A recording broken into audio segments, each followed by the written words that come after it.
Magandang araw! Ang ibabahagi ko ngayon ay tungkol sa psychosexual theory ni Mr. Sigmund Freud.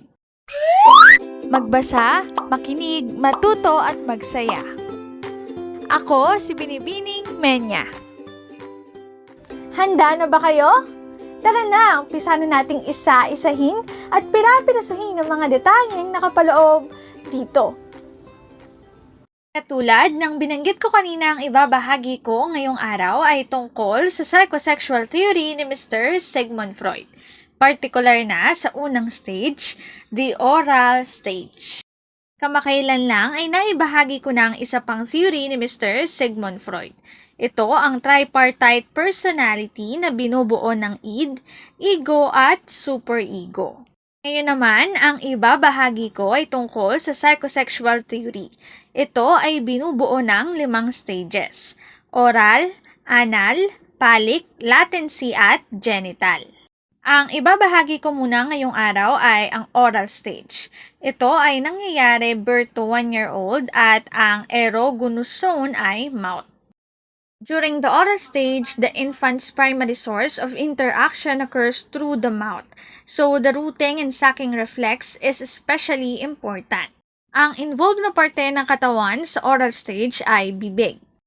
The mouth is vital for eating, and the infant derives pleasure from oral stimulation through gratifying activities such as tasting and sucking.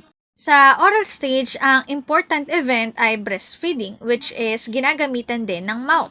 Since hindi pa rin sila nakapagsasalita, ang ginagamit din nila ang kanilang bibig para umiyak, makagawa ng sound.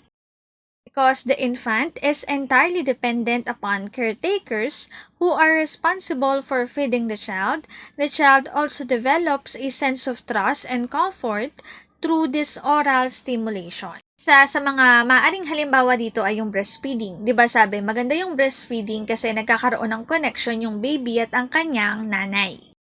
The primary conflict at this stage is the weaning process. The child must become less dependent upon caretakers. Sa stage na to, dapat tama lang, dapat sakto lang. Mali kapag sobra at mali rin kapag kulang. If fixation occurs at this stage, Freud believed the individual would have issues with dependency or aggression. Oral fixation can result in problems with drinking, eating, smoking, or nail biting. Katulad ng binanggit ko kanina, dapat tama lang, dapat sakto lang. Mali na sumobra at mali rin na magkulang.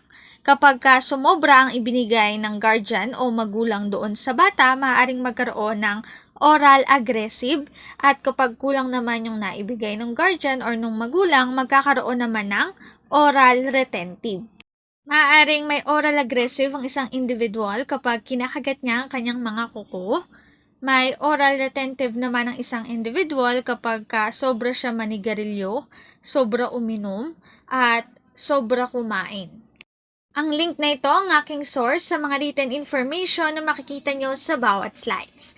Kung interesado kayo na magbasa pa, maaari nyong bisitahin ang website na ito. Psychosexual theory ni Mr. Sigmund Freud, the oral stage. Dito na nagtatapos ang aking pagbabahagi. Sana ay marami kayong natutuhan. Muli, magbasa, makinig, matuto at magsaya. Ako si Binibining Menya. Paalam!